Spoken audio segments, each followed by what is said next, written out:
মোদির জনপ্রিয়তাকে টেক্কা দিচ্ছেন কে এই ধ্রুব রাঠি? ভারতের প্রধানমন্ত্রী নরেন্দ্র মোদীর ইউটিউবের সাবস্ক্রাইবার 2,30,00,000। ভিডিও শেয়ারিং এই প্ল্যাটফর্মে বর্তমান ভারতে তার সমান আর কোনো রাজনীতিবিদের এত সাবস্ক্রাইবার নেই। রাজনীতি সহ নানা বিষয়ে ইউটিউব ভিডিও আলোচিত 29 বছর বয়সী ধ্রুব রাঠির নামের এক তরুণ এক্ষেত্রে মোদির কাছাকাছি চলে এসেছেন। এই ইউটিউবারের সাবস্ক্রাইবারের সংখ্যা 2 কোটির বেশি। ইউটিউবে দেশটির বিরোধী দলীয় নেতা রাহুল গান্ধীরও এত অনুসারী নেই। ধ্রুব রাঠির ভিডিওতে এমন কি জাদু আছে যা ভারতের মানুষকে মন্ত্রমুগ্ধ করে রাখে? 2014 সালে নরেন্দ্র মোদী প্রথমবার প্রধানমন্ত্রী নির্বাচিত হন। ওই বছরই দিল্লির পার্শ্ববর্তী হরিয়ানা রাজ্যের বড় কৃষক পরিবারের সন্তান রাঠি জার্মানিতে যন্ত্র কৌশল বিষয়ে উচ্চতর পড়াশোনা করতে যান। সেখানেই তার ইউটিউব চ্যানেলের যাত্রা শুরু।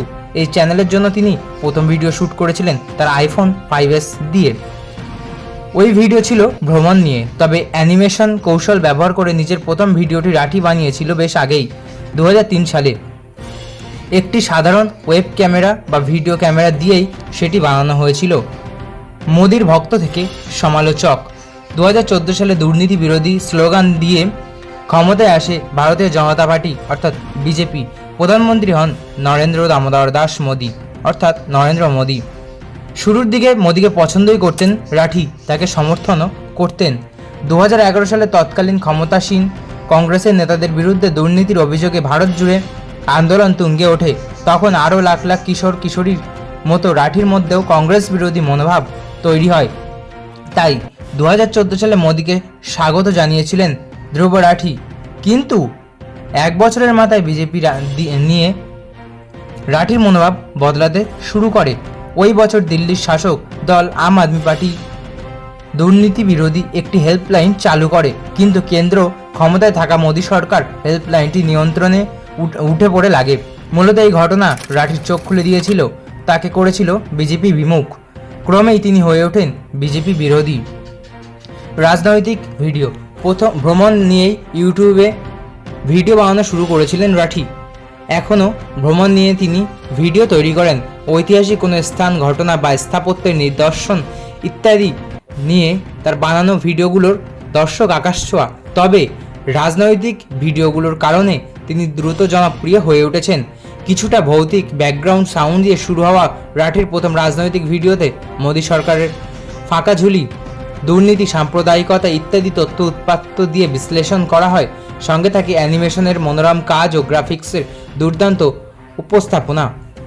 2016 সালের 16 সেপ্টেম্বর রাঠি প্রথম রাজনৈতিক ভিডিও আপলোড করেন। নিজের মুঠোফোনে ধারণ করা এই ভিডিওতে বিজেপির আইটি সেল, ভুয়ো তথ্য, সম্পাদিত ছবি, ভুল উদ্ধৃতি ইত্যাদি নিয়ে বিস্তারিত কথা বলেন হরিয়ানার এই তরুণ। প্রথম রাজনৈতিক ভিডিও বানানোর পর গত 8 বছরে রাঠি শুধু এগিয়ে গেছেন। দিনে দিনে তার ভিডিওর কৌশলগত কাজ ও বিষয়বস্তু দুটিরই ব্যাপক উন্নতি হয়েছে। এখনও পর্যন্ত তিনি ইউটিউব চ্যানেলে প্রায় 650টি ভিডিও আপলোড করে ফেলেছেন ইতিমধ্যেই।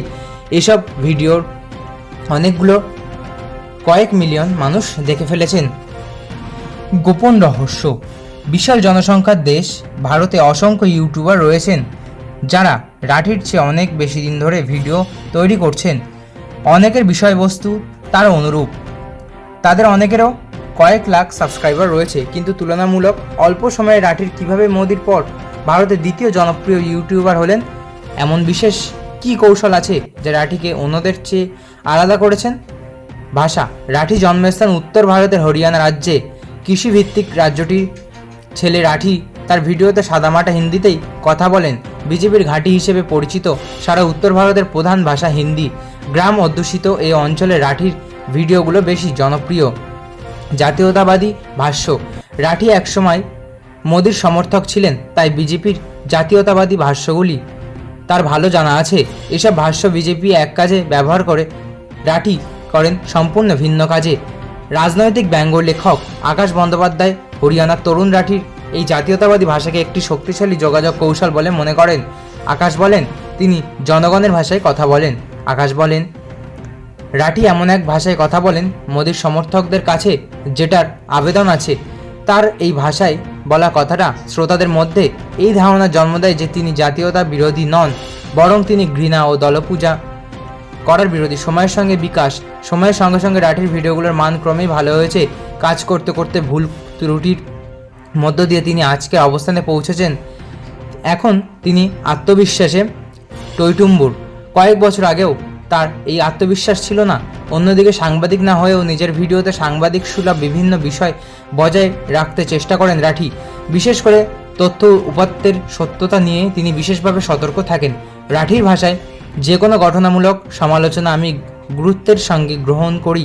শুরুর দিকে ভিডিওগুলোতে ব্যক্তিগত মতামতের সঙ্গে বিভিন্ন তথ্য মিলিয়ে ফেলতাম, বর্তমানে আমি তা করি না।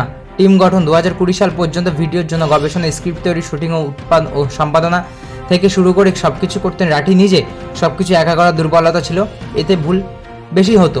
বর্তমানে একটি দল তৈরি করেছেন রাঠি। এখন গবেষণা, স্ক্রিপ্ট তৈরি, ভিডিও সম্পাদনার জন্য আলাদা আলাদা পেশাদার কর্মী রেখেছেন তিনি। এসবের ফলে তথ্য নির্ভুলের পাশাপাশি ভিডিওর মানও সার্বিকভাবে অবিশ্বাস্য রকমের উন্নত হয়ে উঠেছে বলে মনে করেছেন।